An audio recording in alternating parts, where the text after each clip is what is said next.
There's got the fabric stash. Quilts are flying, colors splash. Pins and patches, stories grow. Stitching secrets we all know. Patchwork of laughter sewn in time.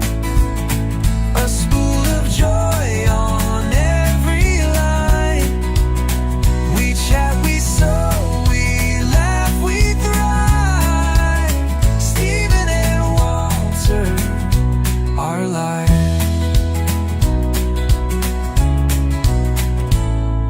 Sewing tales with every square. Buttons falling everywhere. A crooked seam, but who will care? Iron presses line so neat. Friendship's quilt can't be beat. Patchwork of laughter sewn in time.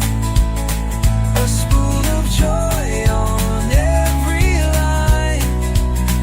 We chat, we sew, we laugh, we thrive. Stephen and Walter, our life.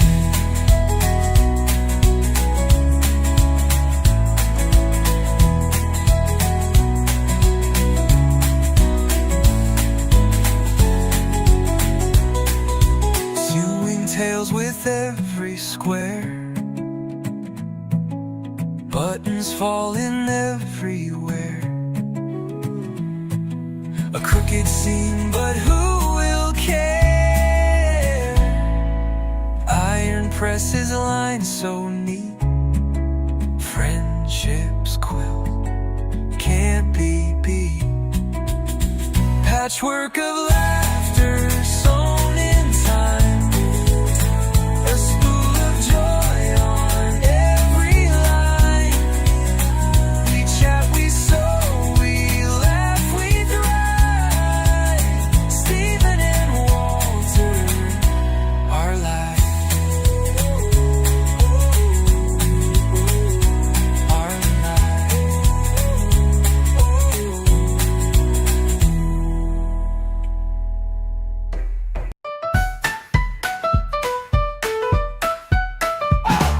Stitch by stitch they weave the tale. A patchwork life where laughs prevail. Patterns clash, but who can tell? Quilted chaos suits us well. Stephen and Walter live on air. Threading humor, they don't care. Teaching, chatting, pulling strings. Life's a quilt of funny things.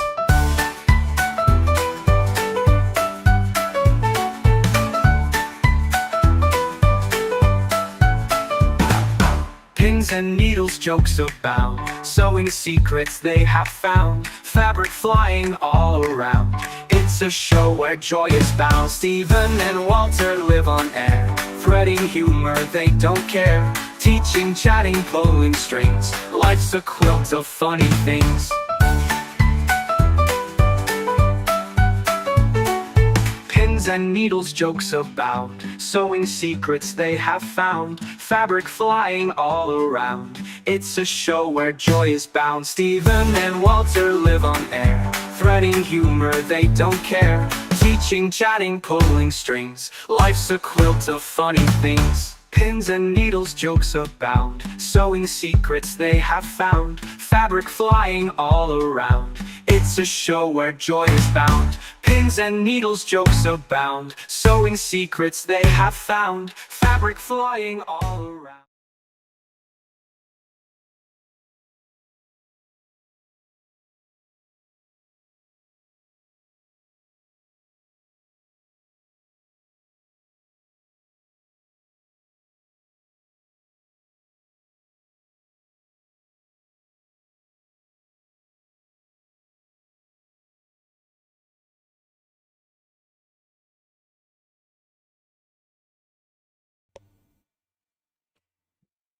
Hello, everybody.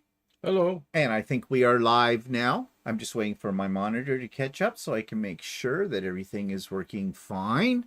And then we'll get into today's bitch session. Yes, it's going to be a bitch session. Us bitching.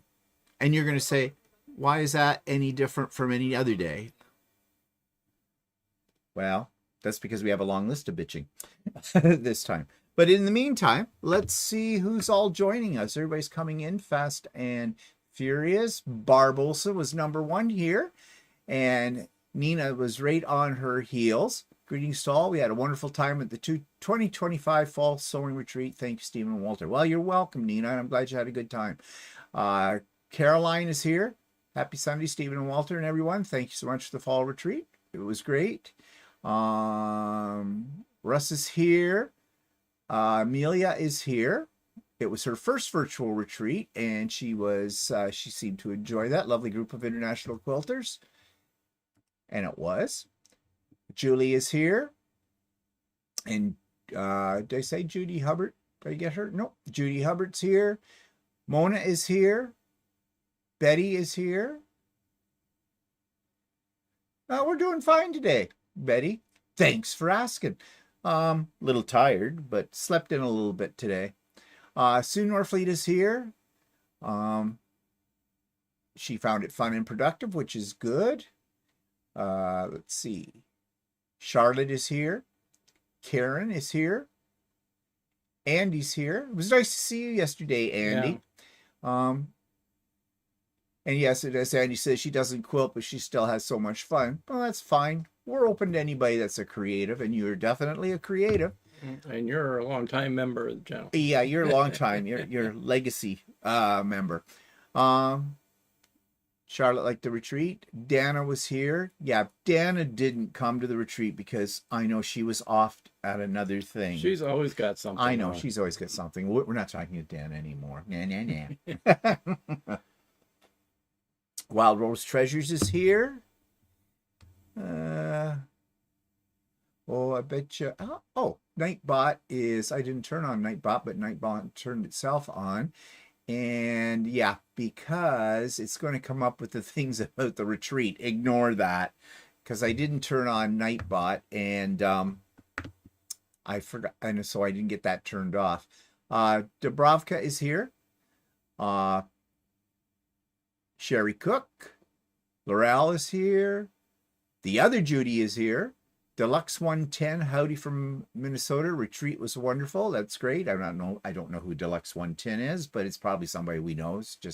It's different. Yes, there is an @ sign at all of this, and Russ sent me a video just a few minutes ago, and I haven't had a chance to watch it about what YouTube is doing with this now. But I suspect that one thing it is this is whatever you use to join YouTube.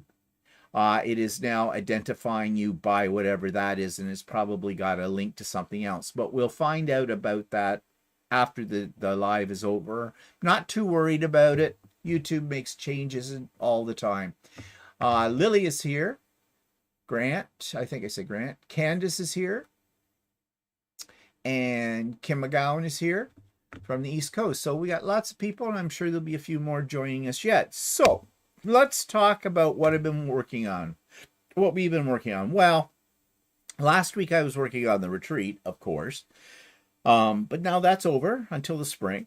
And I have to start planning. Yes, you have to plan months ahead, especially when it comes to who will I get this time for speakers. We'll talk more about that in a minute. But in the meantime, here's what I have been working on. And yes, I'm still working on Stormy Sea, and I got 2 more blocks done in the last week. I'm getting there. There they are. They almost look like the same block, but they're not. But they're very similar. So we'll see how this all looks when it gets put together, because I am sure there is a reason for why they're designed in this way. But there's still a few more to go. So I press on with that. Made this guy over the last few days. He's huge. He stands about 38 inches tall, the Nutcracker. Many pieces to make. And I'm going to talk about him in a little bit more detail on the vlog tomorrow when I do my 3D printing stuff. But I think he's kind of fun. I I don't think I'm making a second one. I don't know. I might.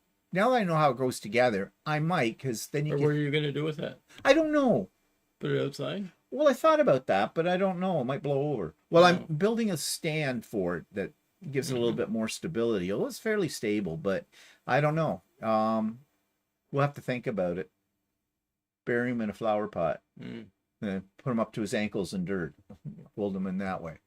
And no, I don't want to show you that yet. I thought there was something else I had on here. Nope. That's all I had on there. So, let us see here. Let's get out of that so I can get into this so we can see what people are saying. Vicky's here. And moving up, this thing moved up fast. Yeah, Charlotte confirms that it is your YouTube name. That's what I figured. See, as a creator, we've had the @ thing for our name for a long time. They put that in place probably over a year ago. So maybe they're extending it to everybody, whether you're a creator or just someone that has a membership on YouTube. I don't know. Let's see here. Teresa is here. Faith is here. There's one problem with this though. I'm seeing it now. Like Quilting by Faith, I think is Faith, like our Faith, who comes on regularly.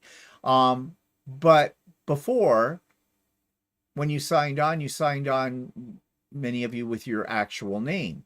And now it's your official subscription or whatever they want to call it, membership to YouTube name, which makes things a little bit confusing. Because I'll never memorize all these. Like Genie2947. Well, we have 3 or 4 genies. So I'm not sure which genie that is. Jeannie Eubanks? Jeannie Ebner? I don't know. So there is a problem with it being like this. Catherine is here. Now that's Catherine Anderson. But she has that buried in there. Must have used that when she first joined YouTube. Zara. Okay, why is that not moving? Yeah, that's the other thing that bugs me about this chat thing. It just scrolls by too fast. Let's see. Yeah, Zaza is here. Green Quilting Quilts Galore. Her connectivity issues persist, so won't stay very long. Okay. Vicky, I talked about. Adam is here. Adam Sews. Let's see, everybody saying hello. I think Barb Olson was the first one on. Oh, okay. Yeah. Keep up with the program. I don't know. Gloria is here. I'm not paying attention. Yeah, I know you're not. Oh, Zaza says trolls can't hide as easily, but it is confusing. Yeah, okay. Oh yeah, and then Jeannie Moosley. I'm the moose lover, she says. Linda Carlson is here. I'm Jeannie, so that's our Jeannie. Well, when I say our Jeannie, Andy's sister. They go back with us a long time. Inez is here. Okay. And Linda Carlson, I said Linda. So, yeah. So anyways, this is going to be confusing. There's no two ways about it. It could be less confusing in the chat. Maybe if, and you don't need to do this now, but you can think about it. Maybe when you first come on to the chat, you put in brackets after, when you say hi, just say hi and then put in brackets your name. You can also see is with this new change, maybe there's something you can do at your end that changes it. Oh, maybe. Mary's here. See, like what Mary did, kind of a thing. Anyways, we're not going to worry about it. We'll figure it out. It'll sort itself out. It's not the end of the world, and not a heck of a lot any of us can do about it anyways, because if this is what YouTube wants to do, this is what YouTube will do. Linda says, how long have you been on YouTube? How long? I started my channel in 2012, but I was a crafter in those days, and my videos, they were just little craft things.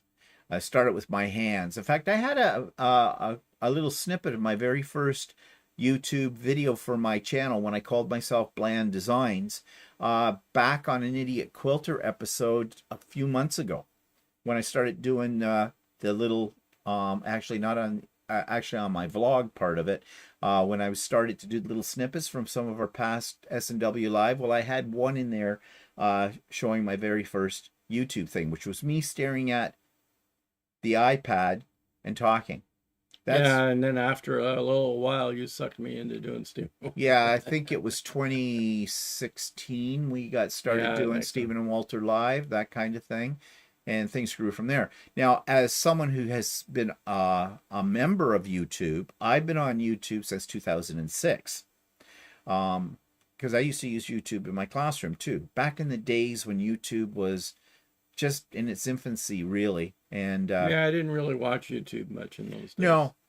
No, it was something I went to every now and then if I wanted to know something, but it isn't what it is today. Let's see. YouTube's hello, everybody saying hello. Sweet Granny is here. You are welcome, Sweet Granny. Suzanne is here. Yeah, that is true, Linda. We have come a long way. Yeah, and Andy and Jeannie were part of the our original chats way back when we first started. When he was doing crafting. So yeah, and I think Andy probably joined because of the crafting. Yeah, yeah, they were like, that's why I say they're legacy members, because they were coming to our lives way back on our very first ones when we used to do it from our kitchen counter with a smart cocktail, and we were doing it all through the iPhone in those days and stuff like that. Occasionally the iPhone would fall over. Yes, occasionally the iPhone would fall over and we're going sideways. Yeah, those were the days. Phyllis is here. Hi, Phyllis. So anyways, what has Walter been working on? Well, nothing crafty thing. have been trying to put my fabric away. Yesterday I didn't get much done because we were sort of manning the videos a bit. I started putting some fabric away off and on. So yeah, you didn't do much. No, you could have gone to your soda. I didn't need you. Yeah, no, I've got it down pat now. Well, you're sort of my security. Mm-hmm. Yeah, and you make sure that I haven't missed somebody when they're coming in, because it can get a little hairy. But yesterday, I have to say, everybody on that came in yesterday, were pretty good about making sure that they had their name there. I only had to change a couple of people's names, which was no problem. So people, I think, are getting much more used to Zoom now that we've been using it a lot. And when I say we, I mean everybody in the world. It's becoming second nature to us. Of course, mind you, like YouTube, Zoom keeps changing things all the time. And they're trying to bring AI in. And that's interesting. That came up on mine. And it says sponsored. Women's Icelandic sweaters, shop now. But it's not on our thing up here. But maybe some people are seeing it like that. But I am not sponsored by anybody, so I don't know why this would come up and say sponsored. And then it's come back to that. So interesting. Cindy's here. Andy says, Walter, are you going to give us a tour once you get your room set up again? May take a while. Hey, I'll actually, I should do a before picture and then an after, because I've already started to organize, but I took a look in there. A little while. I took a look in there today. I didn't notice any difference. Well, actually, it's worse now because I got fabric all over the place. Okay, that's the difference. I don't know. Tracy's here. Hi, Tracy. It was Tracy's first Zoom day. Well, you did okay, Tracy. I don't think you had too many problems with the technology, so that is great. Okay, so we're going to come back to the retreat in a moment. First, before I forget, of course, to say my usual blurb. Wednesday, Soaring with Stephen. Starts at 9 Eastern Time. Links in the show notes. Okay, that's all we need to say about that. So let's talk a little bit about the retreat. I've had a lot of very nice emails thanking us for the day and saying how much you got done and how much you enjoyed it. And, you know, that makes it worthwhile for me to do it, because I know then that people appreciate it. And that's a good thing, because yeah, it's free. And also I pass this on to the presenters as well. Adam was one of them. He's here right now as well. And Becca from Becca, and Ian from Off Quilter Crafter Ian. I just discovered that this morning, that's his full channel name now. So you will find links to their channels in my little permanent area where I put links like to Russ and to Sean from the Guy Who Sews and that. And so they're all in this one section in the show notes. If you've never been to any of their channels before, then you should check them out, support them, because they are worthwhile. But they did brilliant job yesterday. I only wish there was some way that I could afford to really, you know, basically pay them, because they took a lot of time and put a lot of effort into what they did. And John as well from Art East Quilt Company. I hope John got a lot of sales yesterday from it. I bought a pattern as well on there. So I bought a couple of things yesterday. As always, I get enabled. But yeah, I think the day went along very nicely. Thank you for your comments. Glad you enjoyed it. We had a good crowd. We had 80, well, there was 86 people signed up for it. Only 3 that are potential blacklisters that didn't show up have not. I'm still waiting. I'm giving them a chance to send me an email for their excuse. One of them, I know who that person is, and I'm surprised. And the other 2 were new to me. So I don't know if they came from Becca or Ian's channel or whatever. I know Becca talked about the retreat in advance of it as well. But they obviously didn't take me serious about the blacklist. So right now they're on my blacklist. So that, which means that next spring retreat, if they try to register for it, no, not going to happen. Yeah. Let's see who just came in here. Melissa is here. Barb says the presenters were fabulous. I love the panel discussion.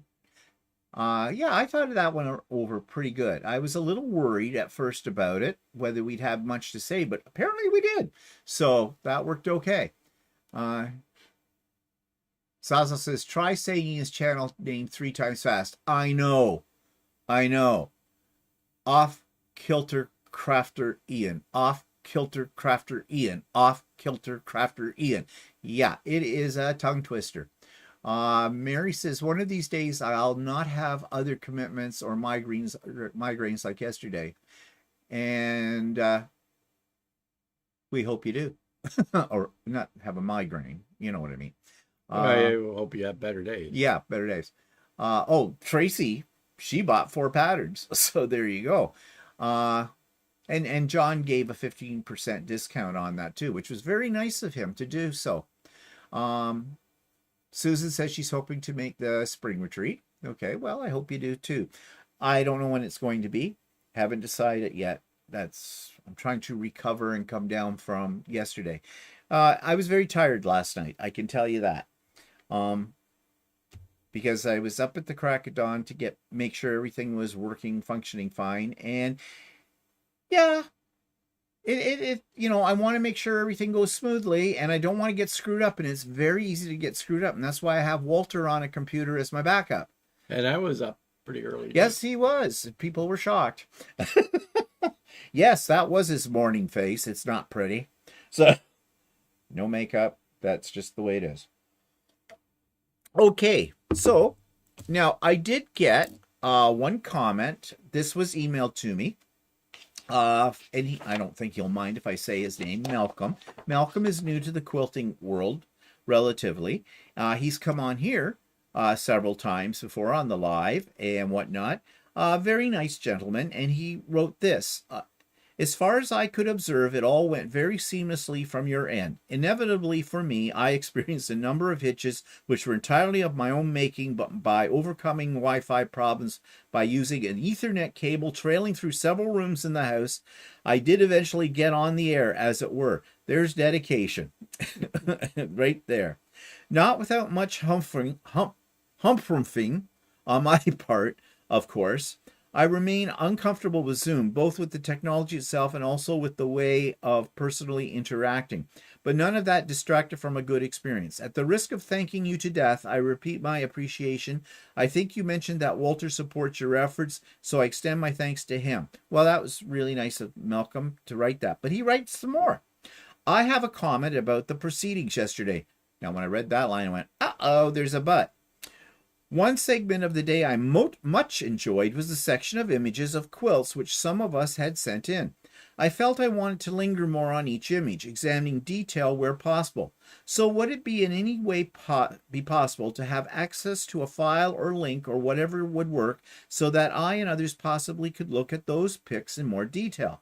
It is just so much nicer somehow to look at quilts other people are making now. The idealized perfection one comes across in patterns, books, websites is all very well, but real work being created by real people now, I find more interesting and engaging. Well, actually, Malcolm had already read my mind because I thought, I thought those quilts were wonderful, and I know that it went by fast on the slides, but it was a time factor, of course, for the retreat. We couldn't spend all day analyzing everybody's quilt. So what I've done is I have posted it, and most of you probably already have found it. I put that video up on in the Idiot Quilter channel, so you can watch it at your leisure again. And if you weren't at the retreat yesterday, you can enjoy it as well. So that was a great suggestion from Malcolm. As I said, I was sort of thinking of that, but he gave me the impetus to actually do it, and so it's done. So there you go. You can check it out for yourself. So moving on to a little different topic. So Chatty this week, if you checked it out, we did a segment that came from a subscriber suggestion, and it was about, showing some things that they wanted us to show, things that were a waste of money, basically, that we'd bought, thought were a good idea at the time, and turned out not so good. We extended the idea, and we built that into looking at rotary cutters and rotary blades and things that supposedly sharpen your rotary blades. We gave our review of that kind of thing. And a lot of people made comments about those and seemed to like that. So we may do a few more on some other things in that way, rather than look at things that just, okay, poo-poo, we're not going to use that. We're going to maybe talk more extensively about things that work really well for us in a certain category, and things that in that category that, no, that was a waste of money. We thought was a good idea at the time. So that may be some future episodes of So Chatty, but we still need your suggestions because we do look at them and they do help us to come up with ideas. And if you were at the retreat yesterday, that was one of the questions that we posed in when I was asking the creators how they came up with their ideas for their channel. And we each have our own approach to this kind of thing. But I think each of us agree that it's not easy, not when you do a lot of videos in any given time period, to come up with something new, something you think people would be interested in. And I think Becca summed it up right. She says, I don't do topics I'm not interested in, because then it's work. And I agree with her completely. If you don't have an interest in it as a creator, then you're going to create a shit production. So we don't do that. Let's see here. Catherine says she agrees with Malcolm.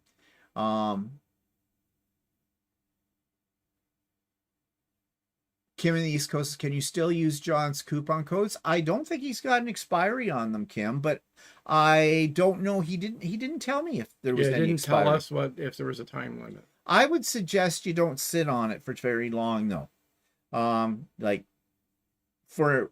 Some of those patterns he may sell out of as well. So yeah, I if you're sitting on the fence, I would say get there this week and use your coupon.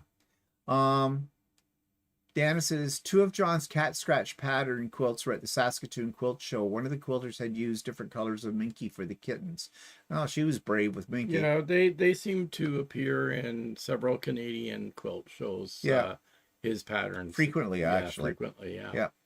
Yeah. Adam says, sharpening rotary blades is like trying to cut grass with a comb and scissors. I do not have the time for that. Yeah, exactly, Adam. I agree with you. Zaza says, Dana, that sounds fabulous. I'd love to have seen furry cats. And I'm just coming out here. Charlotte says, I have thought about getting one of those blade sharpeners. Thank you for saving me from wasting the money. Yeah. The only one was the blue one that you twist. That sort of works. And I say sort of works, but I don't think it's worth wasting your money on it either. Not only that, wasting your time trying to do it. It takes, like, I mean, if you, I have a knife sharpener. I haven't used it yet for my cutlery. And even that, when I read the instructions for the knife sharpener, you have to do a lot of stuff to get your knife sharp. Didn't I buy that for you? Yeah, and I would think that a rotary cutter would be even worse because you're dealing with a round blade. So are you saying the one that I bought you doesn't work? No, I think it works. But if I'm reading it, and you have to pass the knife through like 30 times or whatever to get it sharp. So is that difficult because you can't count beyond 20? No, I'm just saying that you have to do that for a straight blade. How is that going to work for a rotary blade? Yeah, well, you know, it's just better to bite the bullet and buy replacement blades, because, like Walter says, it's a waste of time and it's a waste of money for those things. Haven't found one that works well yet. Quilting Chaplain is here from Arkansas. Hello. Good. Better invest in, yeah, Zaza says better to invest in better blades. That blue one takes too much effort and time. Yeah, it does. And if you've got any kind of arthritis in your hand, that's going to make it difficult. Yeah, Linda says, I fell for that sharpener and regretted purchasing it. Yep. Okay, this is, I don't know who this is. Now, at CAD, Chateau Vert. Chateau Vert. Thanks for posting the quilt slideshow. It was great viewing again. Great day yesterday. Enjoyed it. Well, it was somebody at our retreat. Would that be because it's French? Is that Nadine? Oh, I don't know. Maybe it might be. All reporting to the income. See, okay. Adam says you can get 15 of the off-brand titanium blade for 15 pounds. Changing it once a week is no bother to me. Yeah, I don't know if we can get those ones. Titanium blades are okay as long as you don't run over a pin. Yeah, Walter's. Yeah, they still nick. I was saving the titanium blade, and then I put it in, and within 15 minutes I ran over a pin. Yeah, and put a nick in it. And Zaza says they don't work, being the sharpeners, I think. Yeah. If you get a nick in the blade, yeah, they won't take the nick out. Yeah, for that. Just buy replacement blades. Suck it up. Yeah, they can be expensive, but if you look around, you can get ones that are cheaper. Of course, they may wear out faster than the more expensive ones, but, you know, you do you. So, that was yesterday, or that was Friday on So Chatty. Don't know what we're doing this week coming up, but we'll come up with something with your help. So I did buy another AMS, automatic material supply, for my 3D printers, so that I've got 2 daisy chains so I can have 8 colors of filament. And you're going to say, well, why do you want that? Because there's less times I have to change the filament, especially for big jobs that take like 8 different colors, that kind of thing. Like, well, he wasn't 8 different colors. He was only 4. Like your nutcracker. My nutcracker, yeah. But like the Tuscan Villa, which is another one of those Flulouv. Never sure how to say what he calls himself. F-U-L-V. Fluv, I guess. You're trying to make more letters in there than there are. Fine, it's my prerogative. If I want to make more letters, I'll make more letters. Go away. Okay, so because I like Dracula's Castle and some of the other ones I've shown before, and I'm going to talk more about the AMS and the Tuscan Villa that I am in the process of printing with those AMSs right now, which are also a. You don't have a picture of that one, do you? I do, but I'm not going to show it today. I'm showing it tomorrow on my 3D printing section of my vlog, so you have to tune in for that. Um, Yeah, and well, Walter has been busy. He's been reorganizing, replanting the grow lights and things. And And I've been cutting the lawn. yeah, cutting lawn, big deals, grass. But one of the things I want you to see, and tomorrow on my vlog, I will talk more extensively about the grow lights and what things are looking at right now. But look what we've got coming up. This is under the grow lights out in the workshop. Tomatoes. We have flowers and we've got little green tomatoes already. Now, these are ones you started from the seeds from that little short bush, isn't it? Yeah. There was a plant that I bought that said it was a kitchen tomato, which I don't know what the real name for that plant is. And so I thought, well, I'll take a chance that it's not a hybrid or something like that and try and plant it. The seeds, and I had a bunch of them come up, so I put them in pots and they seem to be staying as dwarf tomatoes. So this may be very successful. yeah, We'll well, I have mean, tomatoes throughout the winter. I've tried to grow tomatoes indoor before. Like, these are just like cherry type tomatoes. I've tried to grow tomatoes indoor, but then they get really tall and then they don't produce very much and they take forever to mature. So I'm gonna see how this works out, because if this works out okay, then we can grow tomatoes year round. Yeah. So, yeah, more about that tomorrow on the vlog. But yeah, we're really kind of surprised at this, and so it's a good surprise. Okay, so today's topic. Oh, got to switch my screen over here so we can see what people are saying.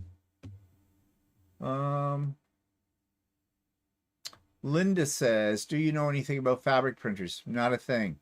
All I know is that they are very, very expensive, and I really don't think for the average person they are feasible.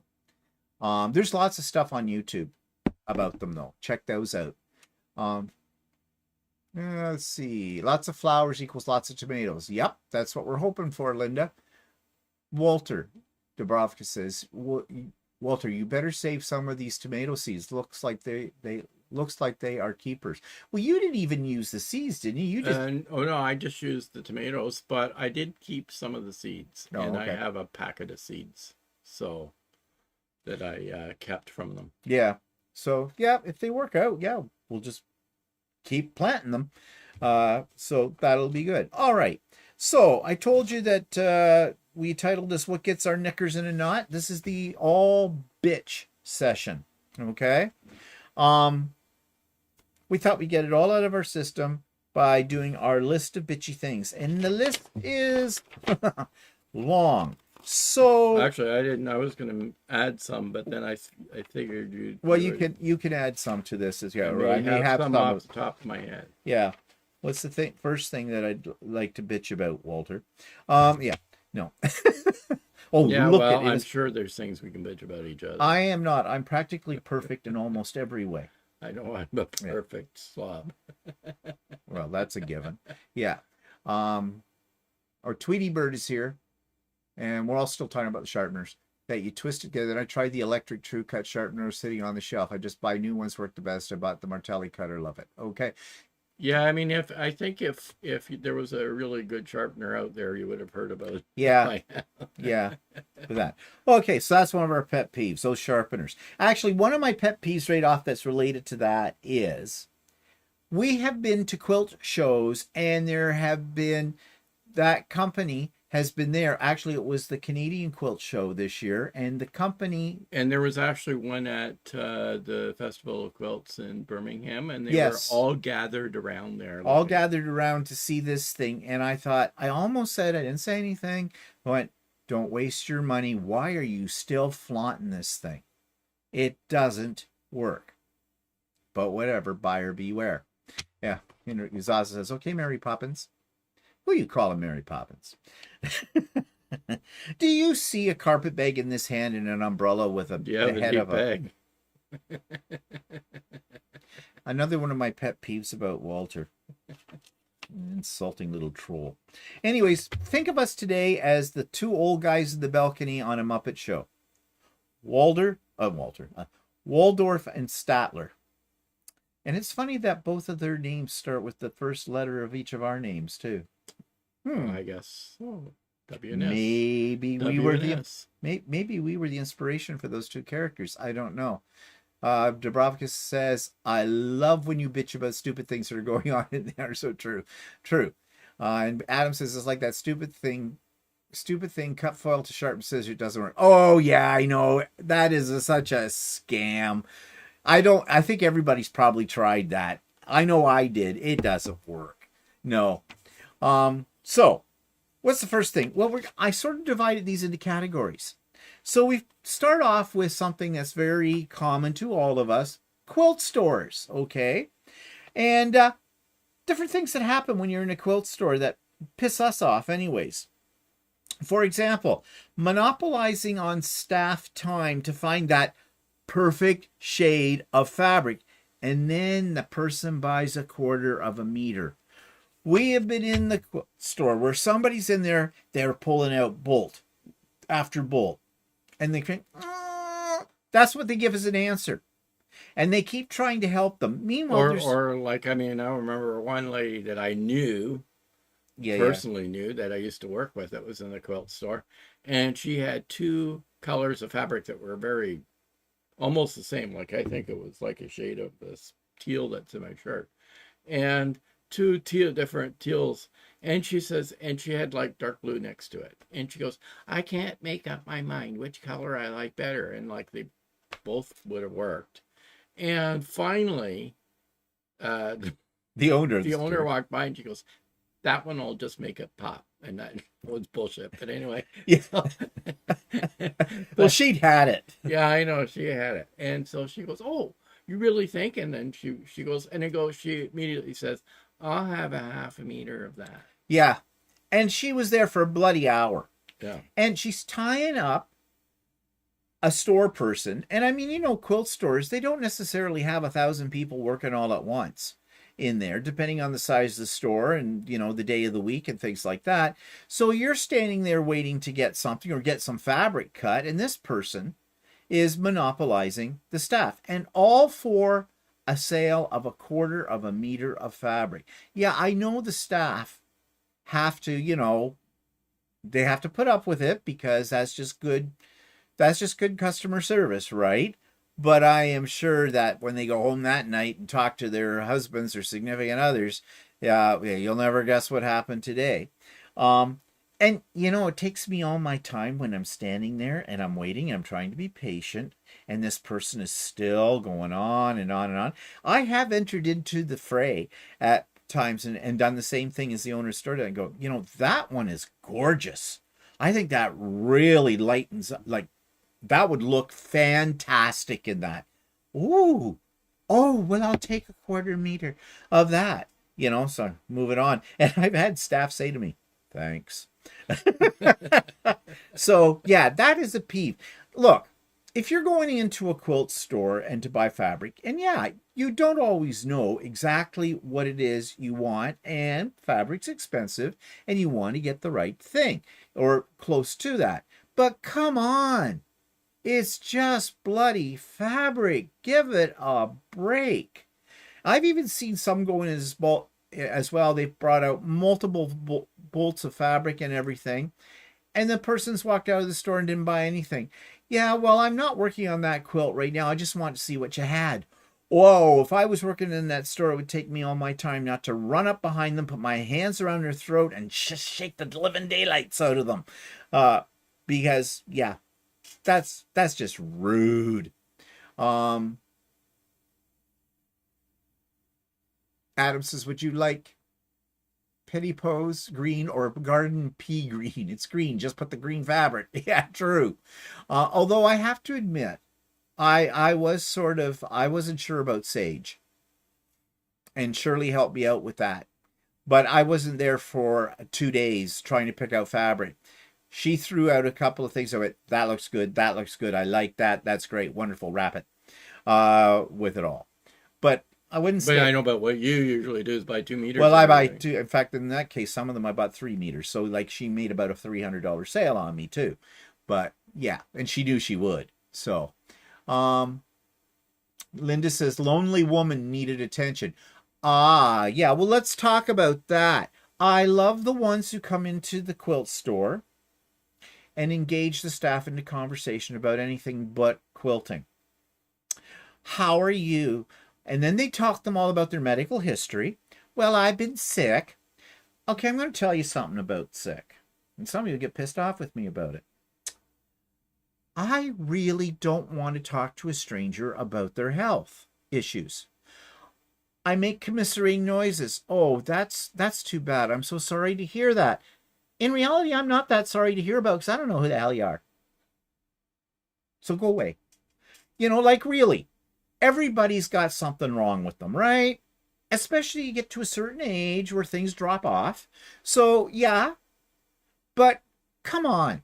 Unless they're a close friend, really, all people are doing is paying you lip service. Now, here's what, and this comes back to the comment that was just made. Lonely person, what was it? Looking, what did she say? Boy, that lonely woman needed attention. Yeah, lonely person. Let's not just blame it on women. Okay, hello. One of my pet peeves, women. No, so yeah, it's somebody who wants some attention. They are lonely. Well, actually, I know the person, and yeah, she lives by herself.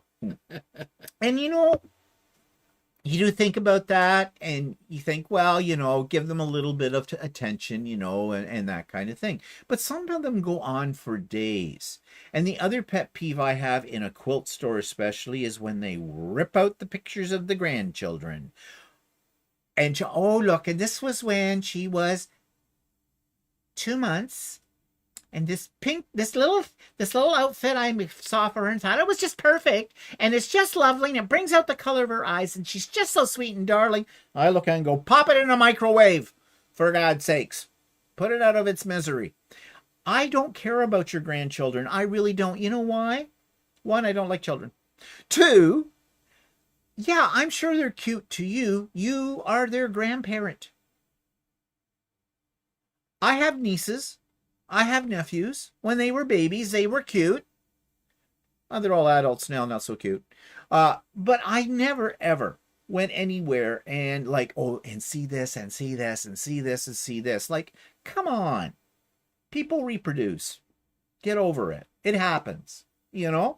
It's important to you, yes, but probably it's not that important to most of the other people. But people will be polite and go, oh, isn't that darling? And you try to say a nice thing and then move on. And then once you've said the nice thing, they want you to say more nice things and they won't let you get away from that.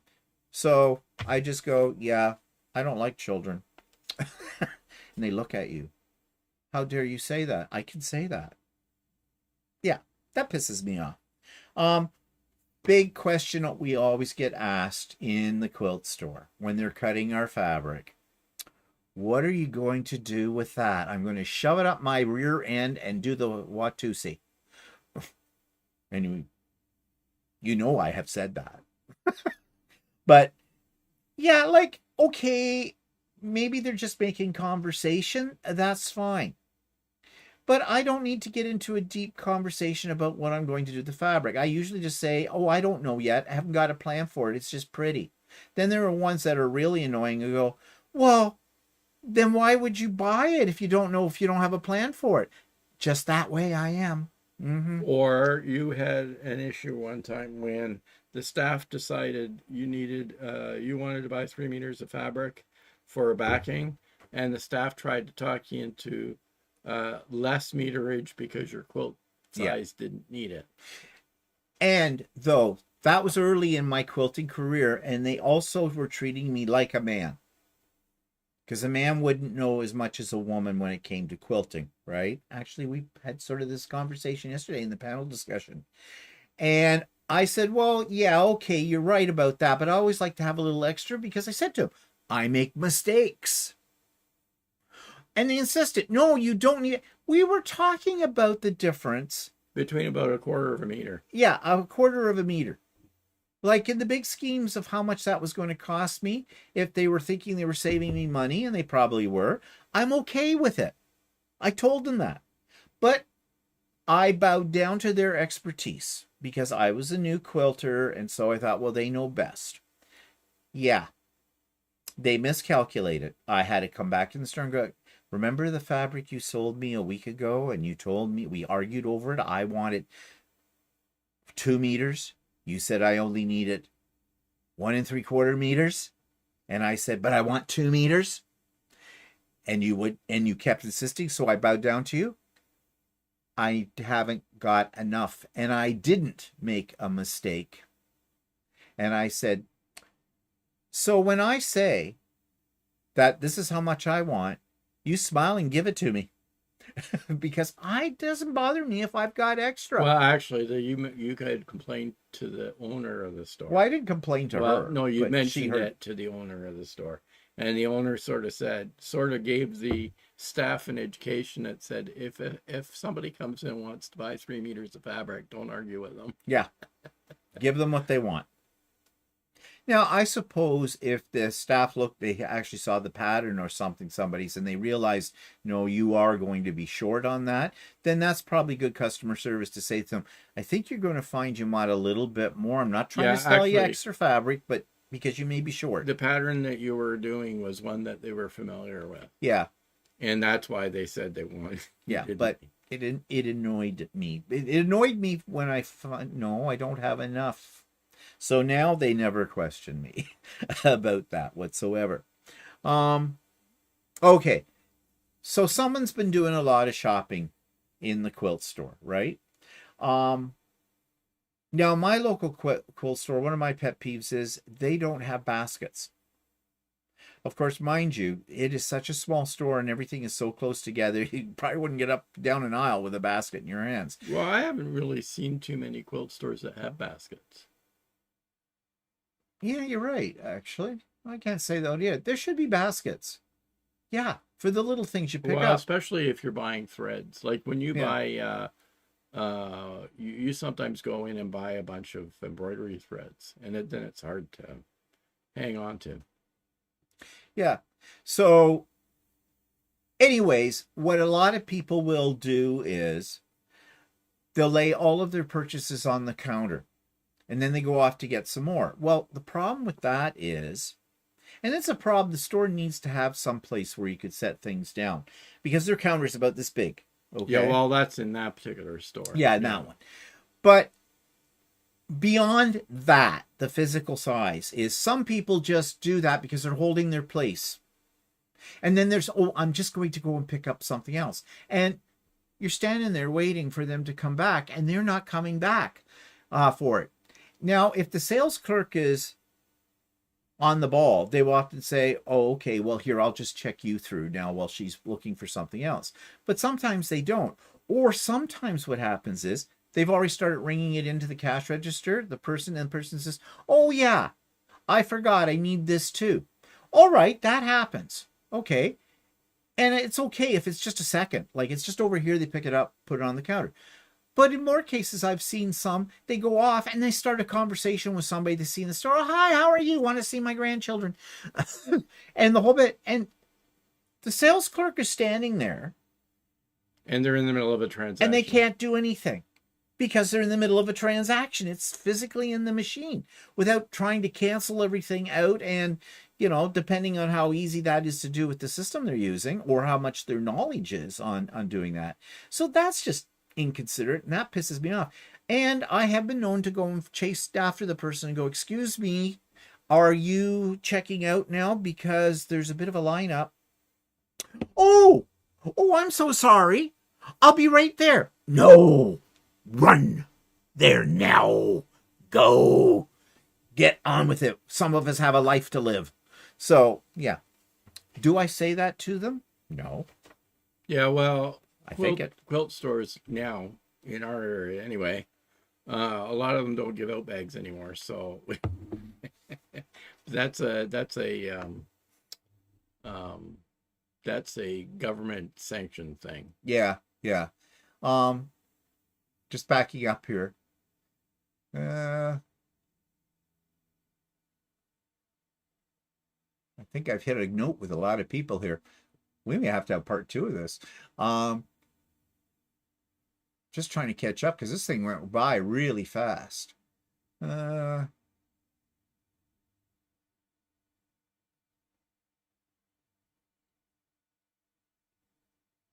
Holy shit. Yeah, Where's, we got okay, the Lonely got Woman, that. yeah. Lonely Woman. Okay, we did that. In their shop, they serve people while other people are deciding. Yeah, that's good coordination. Yeah. Scott says, I bet you must have given glares in the past. Oh, glares.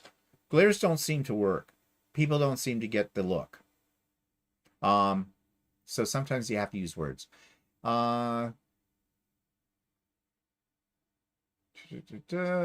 says, I love the Grumpy Muppet guys too. Okay. Yeah, that's right, Linda. Scrappy quilters don't stress over it. They just pick up a piece of fabric and go. Yeah. The other thing that pisses me off are smart asses like on here. The Nightbot just said you have open spots on Saturday's retreat. A little late, don't you think?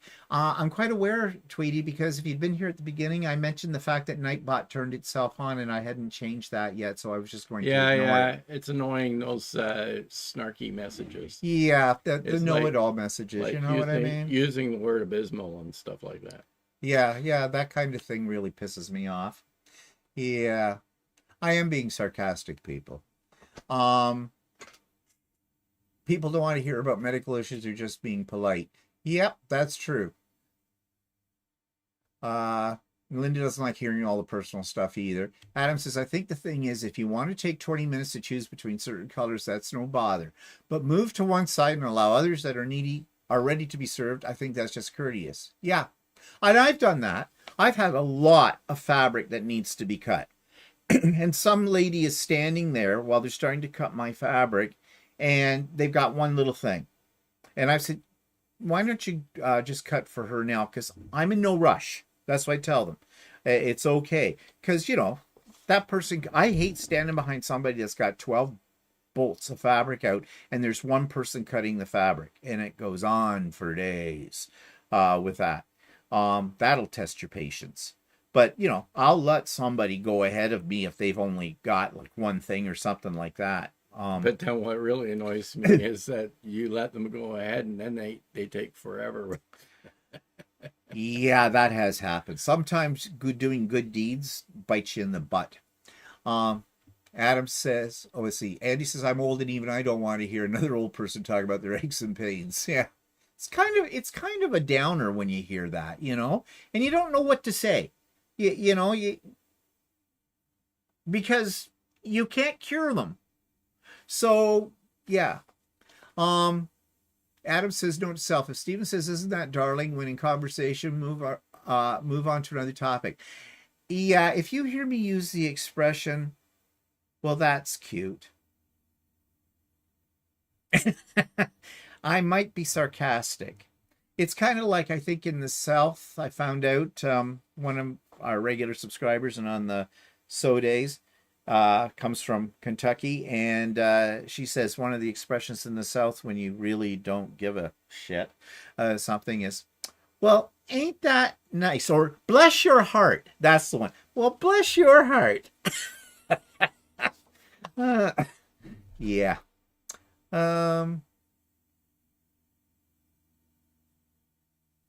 Zaza says, I thought I was snarky, but Steven's another level. Brilliant. He's just saying what we all think. Yeah, pretty much. That's true. I mean, I'm not always snarky with people. I try to be polite, but sometimes there's just people that, you know, that snarky nature in you, they bring it right out. Waldorf is the name for the Waldorf Astoria Hotel, and Statler is the name for the Statler Hilton Hotel in the New York City. I always feel guilty taking up an employee's time, my time. Okay, here's another pet peeve I have. Useless facts. I don't care. I really don't care. You know, like trivia, I really don't care. It's not going to change the price of rice in China with this kind of thing. Again, I am being sarcastic, but it's true. I don't care. So yeah, just throw the bolts. He says at the time, oh, okay, everything moved up like crazy again. Sue says, I always know exactly what I want or need. The store employees just need to show me where it is. Yeah. Yeah, Carolyn says, quilt store should have baskets. Yeah, they should. Or maybe a store bag, Linda suggests, would work for smaller items and not take up as much space. Wouldn't work for fabric bolts, though. No, that's the only thing with fabric bolts. Yeah, well, one problem in Canada these days is that stores aren't supposed to use one-use plastic bags. So yeah, they don't give out bags anymore. We have to bring our own bag. Yeah, we bring our own bag. But actually, that works. If I'm buying a lot of like embroidery thread, yeah, I just carry. I drop the stuff in the bag and carry it around. The only problem with that is they know me in the store, so it's not a problem. But doing that in another store, they might think you're trying to shoplift. Yeah. So that's a problem, and that's why like grocery I mean, stores have we'll do it in the store that we go to for fabric, but they know what's in there. Yeah, they know that we're not ripping them off. So. Linda says, I too that too. Step aside when it's a small amount and have a lot. Yeah. Linda says, yes, bless your heart. Equals get lost. Barb says, Steven thinks that's cute. Equals get lost. Yeah, pretty much. So be careful. Actually, that's what the lady I used to do stained glass with, when the owner of the store, when somebody was showing her a project that they had done, and she thought it was ugly, she would say, "That's so cute." Yeah. Well, and another thing in a quilt store that's unique to a quilt store, which I get because I have done it as well.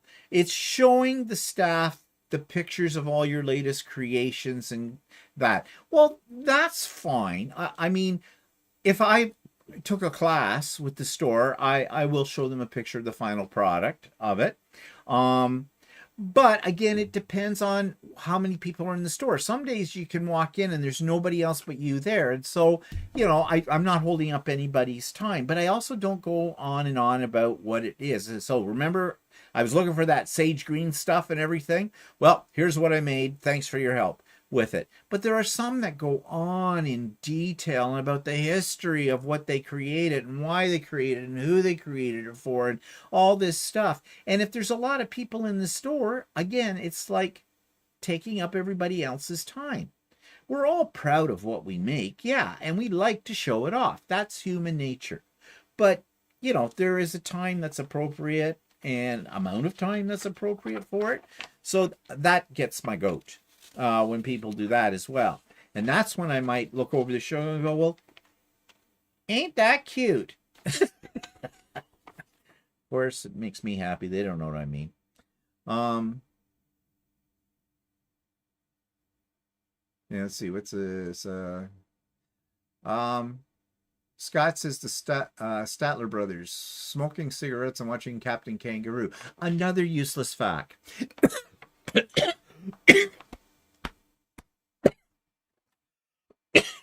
Another pet peeve when people choke to death. Okay. I do remember that song. Wasn't that what was it called? What song? Trailers for Rent or something? The one with the smoking cigarettes and watching Captain Kangaroo. I never heard that. My parents used to love that song. With the sheet music. Okay. Inez says, my friend put it in his pocket and forgot. Yeah, putting stuff in your pocket is not really something that I would do. I think that really can be thought of as stealing. Andy says, I don't bother saying anything snarky. I just give people the look. I think I've seen that look on you, Andy, and it is scary. Side eye works too. Yeah. We're rolling your eyes like Walter's good at rolling eyes. Yeah, like the thing that I thought of that annoyed me is that if you let somebody ahead of you when you're doing stuff and then they end up doing something that takes a long time. Yeah. Like complain about something or price check something. Or yeah. Yeah. Yeah. The price checking business. Oh, I didn't know it was going to be that much. Well, then it's awkward. You're standing there waiting to get fabric cut. They've already got their factory cut, and they write out on the ticket, and they go, "Oh, I didn't think it was going to be that much." Well, now there's an awkward silence because what are they going to do? They've already cut the fabric. And it's like this person is waiting for the staff person to say, "Oh, well, don't worry about it. We'll just take $2 off." No, they don't do that.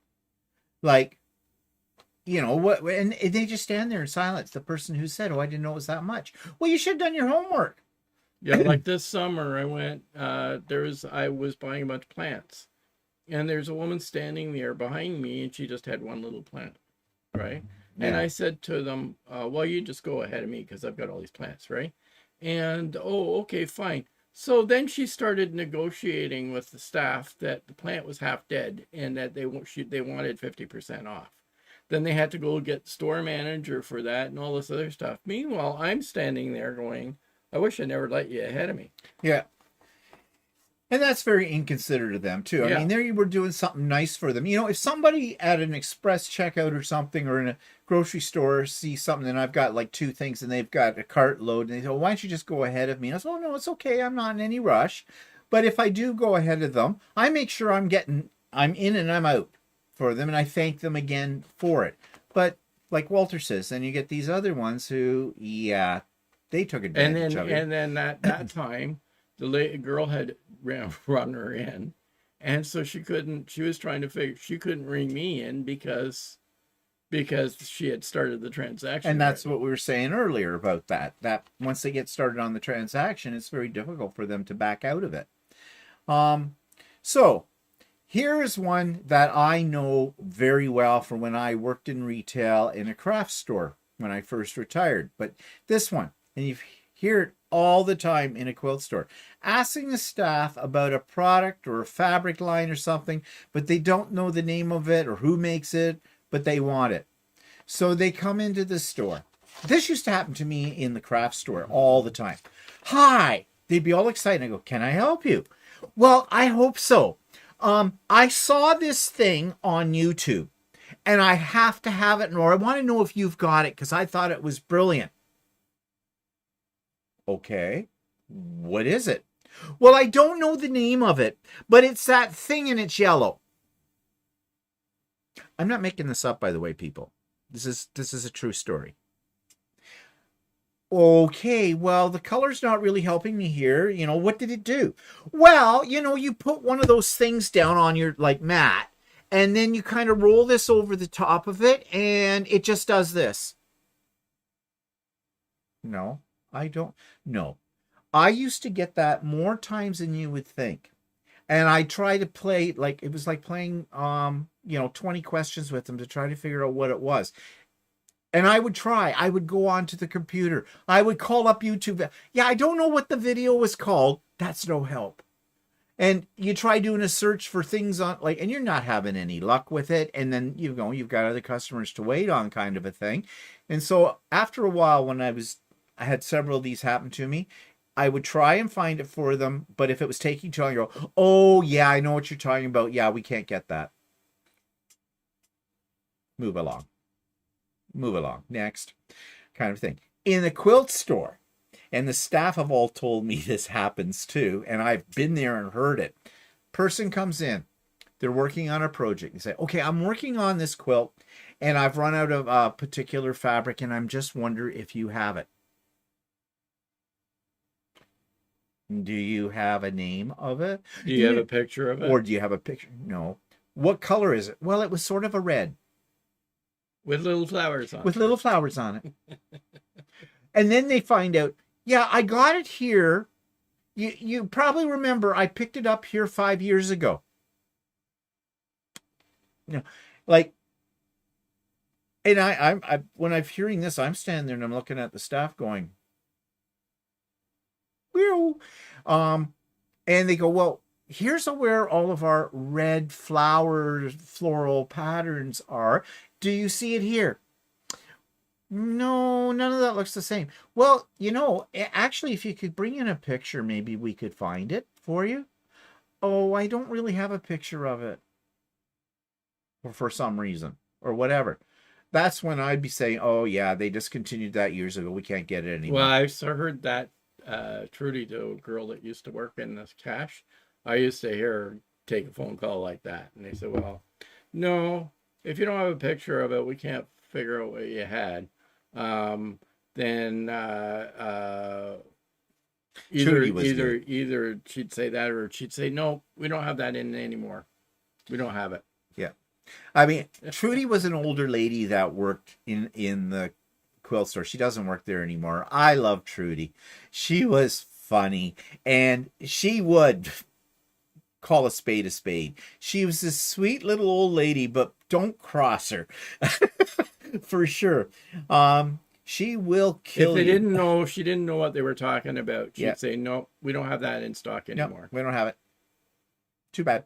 She goes, if I don't know what the hell they're talking about, then... That's what she used to tell us. And that's exactly how she put it. If I don't know what the hell they're talking about, then we don't have it. So, yeah, she was great with that. But really, come on.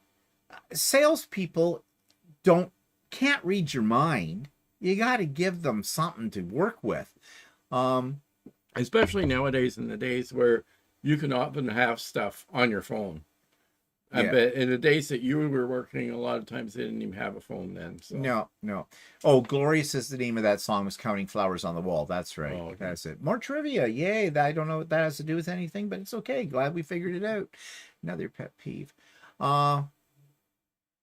And Barb says, why didn't she show you the YouTube channel on her phone? Well, because she didn't remember the name of it. She never saved it in a watch list or anything like that. That's sort of like the people that say to you when they can't come to a show day, and they give you all kinds of excuses as to why they can't come. Oh, yeah, we'll get to that. Yeah. Yes, Linda, retail sales is challenging. I didn't last long. I can tell you that. And I think you can probably figure out why. Okay. A class. Okay. We've all been there. Classrooms in quilt stores are usually not huge. Our local quilt store, it is darn right dinky. Space is at a premium. You get in there, you've got a sewing machine in front of you. If you've got a cutting mat or something, that's it. There's nothing else you're getting on that table. And most people are courteous enough and aware that this is cramped quarters, so they try not to, go beyond their allotted amount of space. And then they come in, then the one with all the bags. All her projects are in 1,000 bags, and she's got the pull cart with her sewing machine, and she's got a over-the-shoulder bag with, scissors, rotary cutters, things like that. Takes the whole lot, throws it on the table, it spills over onto your table if you're next to her, and it's not like she goes, oh, sorry, I'll get that right out of your way. No, that they want to leave it there for the rest of the class. Obviously, there's somebody like Walter who can sew in a mess with it. But you're encroaching on my space. When I used to go to what we call crops, which are the equivalent of a sew day, when I was a paper crafter, there was a lady and I who always sat next to each other, and it was a bit of a joke with us. She was a spreader, and I kept to my space. So it got to the point where when we'd come in for a crop and we were sharing a table, I would take masking tape out. I'd put it right down in the middle of the table, and I'd write, her name was Kathy. I'd write, Kathy, an arrow pointing to her side, Stephen pointing to my side. It became a joke with us over time because she became a good friend. But yeah, she was a spreader. But really, come on. When space is at a premium, you really can't do that. That's inconsiderate. And so what do I do to solve the problem?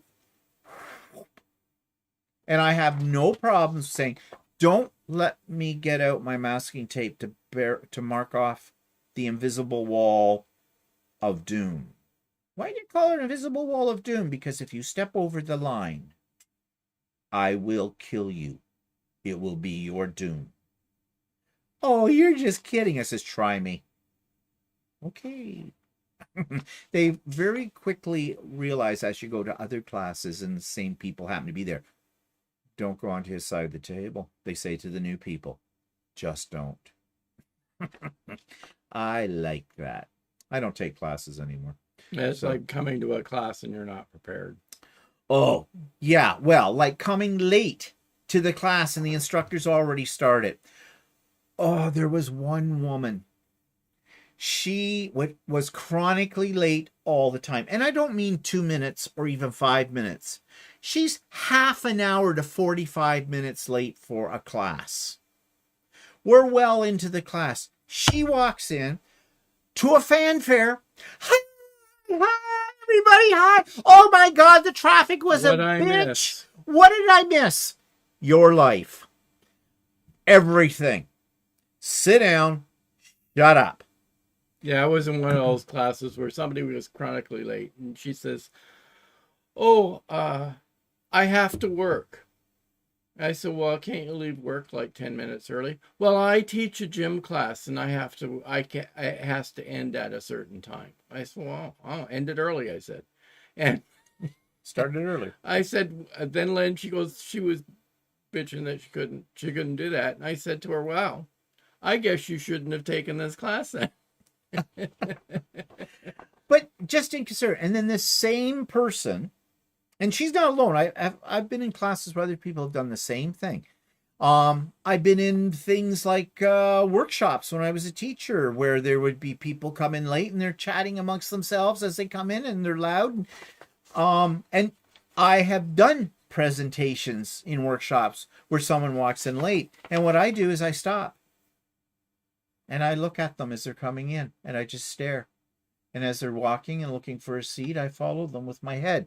And what happens is the rest of the audience all turn and look to see what I'm looking at, and are all following them too. Does that embarrass them? Damn right. Is that nice of me to embarrass them? I don't care. They're being rude. They're being disruptive. No, you're going to get centered out. Or then I'll say to them, "Well, thank you for joining us. I've been biting at the bit here, just waiting for your entrance. I didn't hear the fanfare." Sit down. But then this same woman I was talking about before, she never gets the hint. She'll come over to you and go, "Okay, so, that's a pretty fabric you're using." I'm trying to listen to the instructor. And your first inkling is, especially if it's somebody you don't know that has this habit, you don't want to say something really bad to them right then there. So you go, yeah, I'm using that. We've started the class. I want to get back to it. I don't want to miss anything.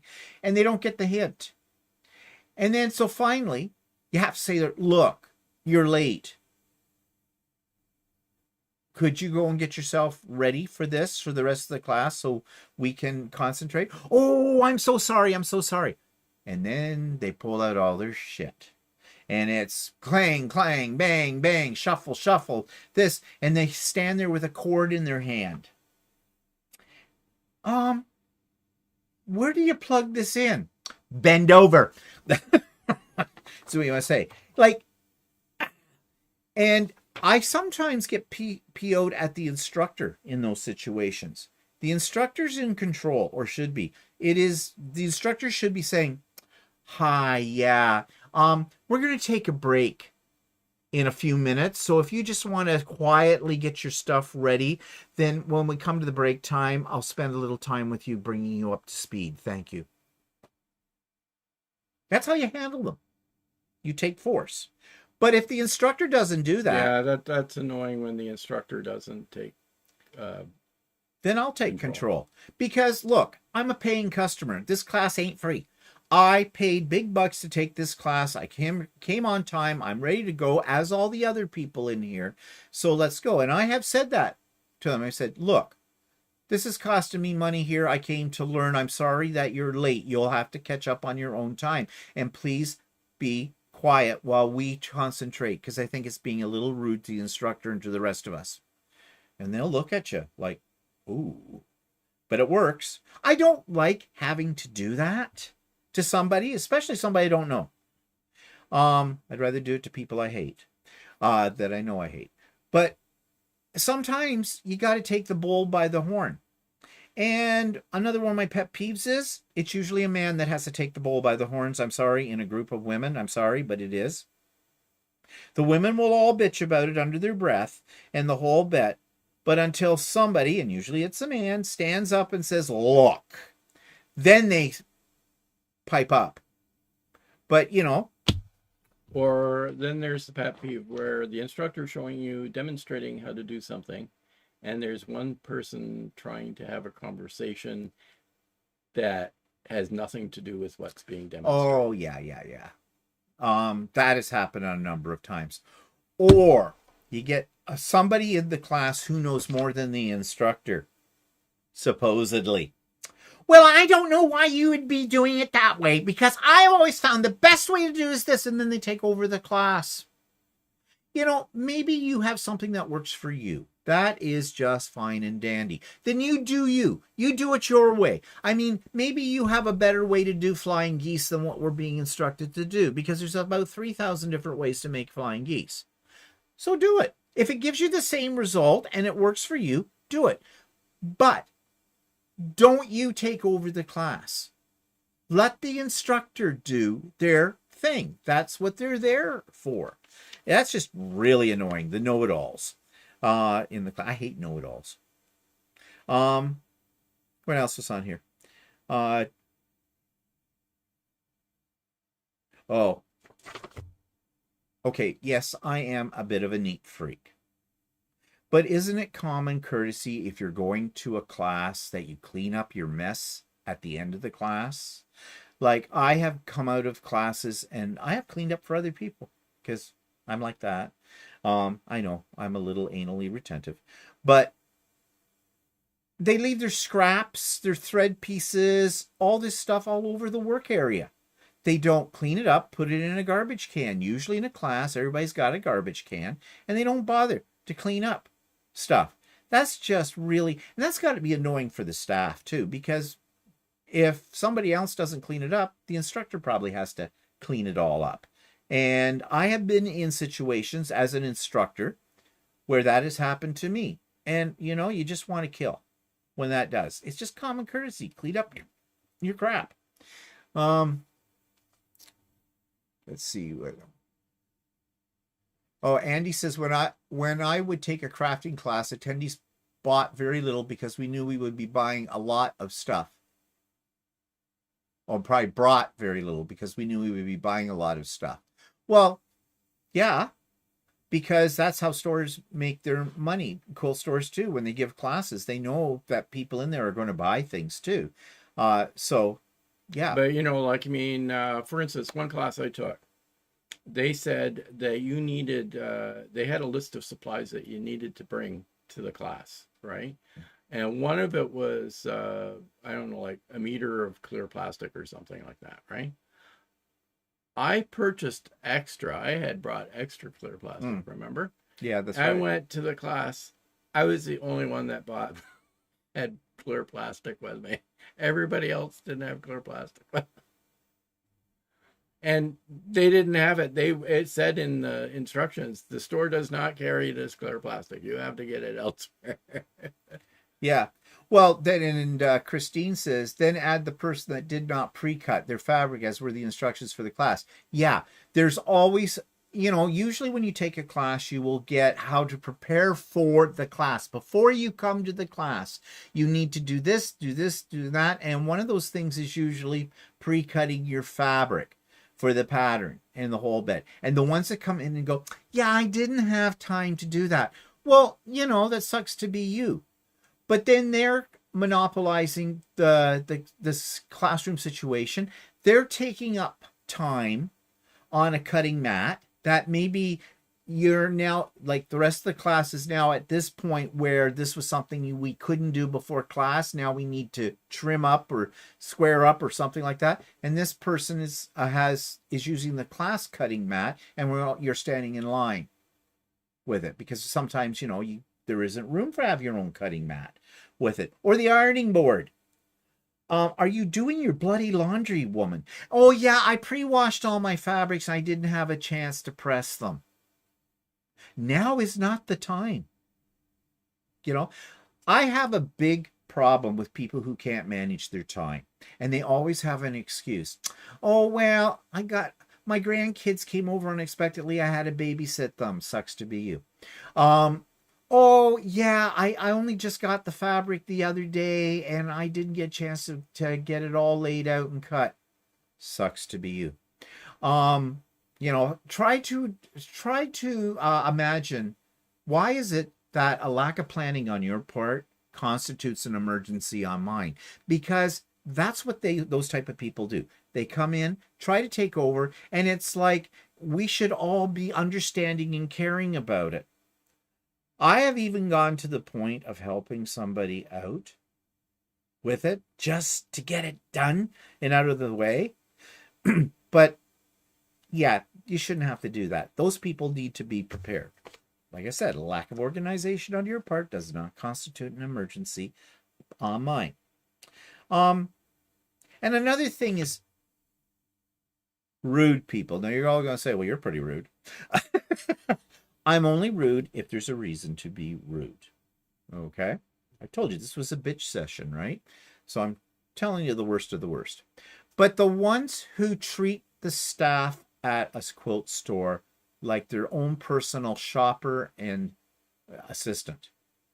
I have seen people, customers, leading around on an imaginary leash one of the store help as I want this, here, you carry the roll, you carry this, you take this, and a whole bit. There is something about good customer service, but that's beyond good customer service. That's abuse. That's staff abuse when you do stuff like that. And to think, there was one lady several years ago. She used to come into the store. She was there fairly frequently, never had a kind word to say to anybody or about anything. She constantly complained about everything she had bought in the store. Remember her? She was the one with the poodle. She talked about the poodle, had the white hair and that. Oh, she was a cranky old bat. There's no two ways about it. And the staff wanted to hide. They'd see her coming in the door and they go, oh shit, it's her. Hide, hide, hide. I actually did have a little to do with her once. I forget the situation. We were at the counter, and I think she was trying to push her way ahead of me while my stuff was going through. And I just turned around and said to her, wait your turn, please. I was here first. And she persisted. And I said, what part of this don't you understand? Take 3 steps back. She stayed away from me anytime she was in the store. She might be dead now. Good. With it. But when I first got into quilting and I went to buy my first real sewing machine. Oh, yeah. Walter was there. So I went in, and originally I was going into the store because I had a cheap old Brother machine I bought from Costco, and the walking foot busted on it the first time I used it. And I called up the store. I didn't know there was such a thing as quilting stores. I found this one in, online or something, and in the area. And I called him and says, I broke something called a walking foot on my sewing machine. And I said, do you have replacement walking feet? And she said, well, what's the brand of your sewing machine? I said, it's a Brother. And I said, it's a cheapo machine. I bought it for like $189 at Costco. And she says, we're a Janome dealer, but I might be able to get something that'll work for you. But can you bring in the machine so I can see it, or at least the broken walking foot? And I said, yeah, sure, I can do that. In the meantime, I decided that I wanted to do quilting, and this machine was a piece of crap because other things dropped off it. So when I walked in the store, I said, hi, I'm the guy that called you about the walking foot. She says, oh, yeah. And she says, well, if you can show it to me. I says, I don't want a walking foot. I want a sewing machine. And she says, oh, I can sell you one of those. And I said, she said, so can I ask you, what's your budget? And I said, I'll go as high as $3,000. Ka-ching! We have many models in that price range that you might be interested in. But Shirley was really good. I didn't realize she was the owner of the store at the time. And she was showing me all of the machines. And in the process of showing me the machines and explaining the different benefits of them and everything like that, this woman who Walter worked with. Yeah, actually, she was a manager that I worked with. And I was sort of friends with her. I liked her, but she could be very annoying and in your face.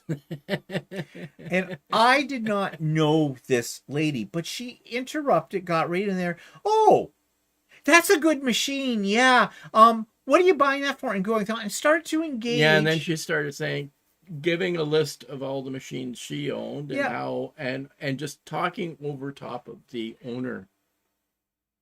Trying to show him a machine. So, and I was getting annoyed with her, and Steve was getting. So I turned to her and says, "Look, I'm buying a sewing machine, and she's showing me the machines, and I don't need your input on this. So why don't you just scootle away and go do a little shopping while we're working here?" But the problem was that she didn't shut up. No, so I had to get a little bit more forceful. And so I forget exactly what I said. Says, what part of this do you do not understand? Yes. And she kind of, I don't think she was used to being talked because she was a manager. You're not the manager of me, honey. No, scoot away. And this, without exaggerating or a lie, Shirley looked at me and she said, and she was serious, "Do you want a job here?" And she Actually, she asked me 4 times over the period of several months. Each time, "Do you want a job here?" And I went, "Oh God, no, because you won't have a business. But if I got a job here, because I'd kill customers. I just no, you don't want me." But yeah, so those kind of people, and let's go back to know-it-alls. You walk into a quilt store, there is always some customer in there that knows everything. "I've been quilting for 50,000 years. I know every goddamn thing there is about a quilt and how to make it." Like that Scottish lady. Oh yeah, that one. There was a obnoxious Scottish lady that came into the store, and when Brendan was going to teach the shirt class to me, she said, "Well, he can't possibly teach a class on that. He hasn't sewn long enough for that and all this other stuff. And making shirts are really hard, and you won't get that.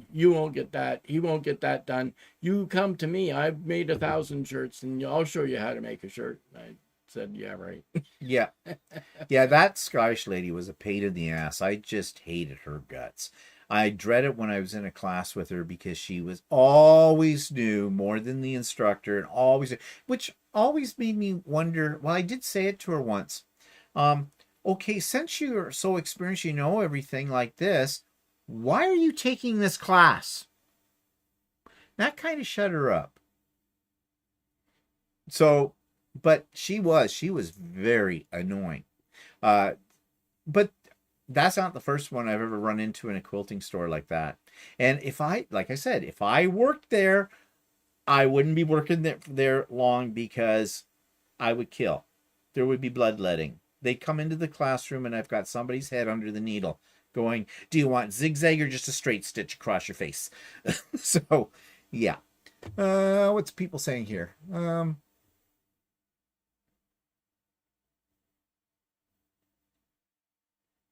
Adding a roll of tape to my retreat bag. Great idea, Charlotte says.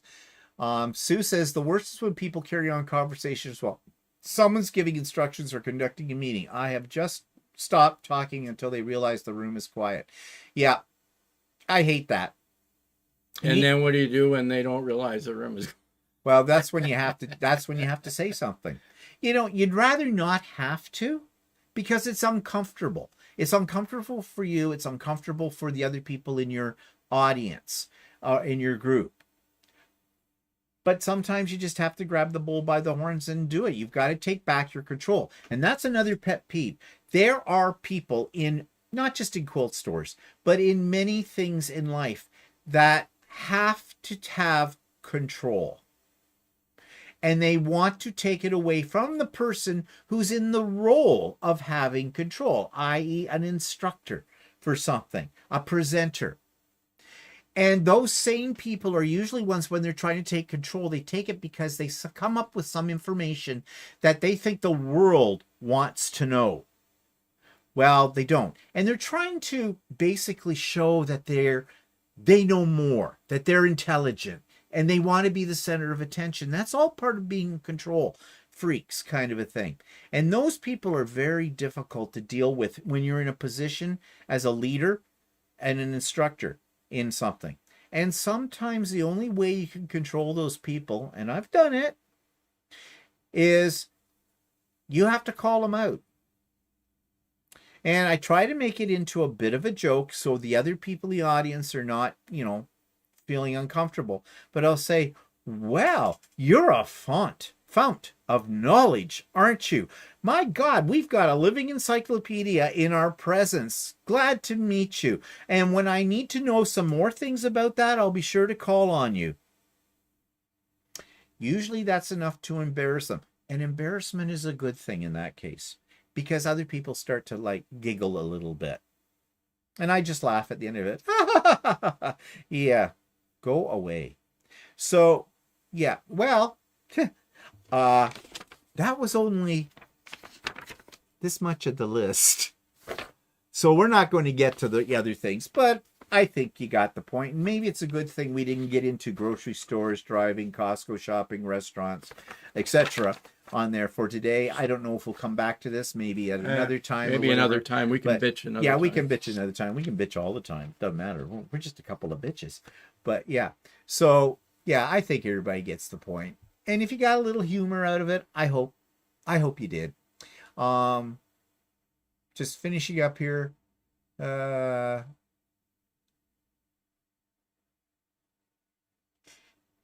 Looking at a fast machine. What we on here? I'm looking at a fast machine. It was the first time that I came across that brand. That's good to know, Scott. Bless your heart. I would like a beginner class, but my problem is that I live remote. Actually, I did all my shirts sewing remotely. Yeah. All the classes were remote during the pandemic. That's the way we had to do it, and you can do a sewing class remotely. Why don't you watch some YouTube videos? Yeah, there's stuff there. But maybe you can find a class that's done it by Zoom somehow on there too. Zoom's an amazing thing. Denise says, I had an instructor that said that she hated my fabric choice. I told her that I did. She refused to teach me a go. I had an instructor that said that she hated my fabric choice. I told her that I did. She refused to teach me a go. If I'm interpreting what you're saying is that your instructor didn't want to teach you because she didn't like your fabric choices. Guess what? I had an instructor like that. She told me right out that my fabric choices were all wrong for the project. It was a very modern quilt in the class I was taking. And I said, and I was using K Facet actually in it. And she says, I hate K Facet and that won't look right and you'll be sorry about it. So I don't think you should use that in the whole bit. And I said, I like K Facet and I'm going to take a chance. And I finally said to her, my quilt. So yeah, I'm going to make it. I did make it. Guess what she said after it was made? She says, I didn't think that would work, but it did. Thank you. Okay, that was nice of you. Yeah, I know instructors shouldn't really give their opinions about. I mean, they should give you guidance. Yeah. Yes, because that's what they do. They can say something like, that's not my color palette. Right? Yeah. And Candace says, when a person can't answer a simple question, it turns into their whole life story. Oh, don't you love that? Oh, that always gets me every time. Diana says, good evening. Now I'm watching from Waterloo. Well, thank God you told me that one, Diana, because I was wondering. I was. You catch a little sarcasm. This whole thing has been sarcastic today. You think? Yeah. Denise says, sorry, thank you. Okay, it's all right. We figured it out. Okay, So anyways, that's it. We bitched enough for now. Got it all off our chest. There you go. Maybe we'll come back to the other topics sometime down the road or whatever. Don't want to bitch too much every week. No, but I hope you got the point of this. The things we're talking about do happen, right? And they've happened to all of us in one form or another. But you know, I'm not saying that these things change the way I live my life. They're amusing. Annoying things that happen to us that you all You are all upset about. Yeah. Well, things that have happened to all of us that really get our goat, right? Get our knickers in a knot, so to speak. So, anyways, have a good week. And Don't bitch too much. Don't bitch too much. May the bitches not be in your force, or may the bitch force not be with you. I don't know, something. I can't make an analogy. I hate it when people try to make a metaphor and it never works, don't you? Okay, we're going. Okay, Bye-bye. bye. I hate long goodbyes, though, don't you? Yeah.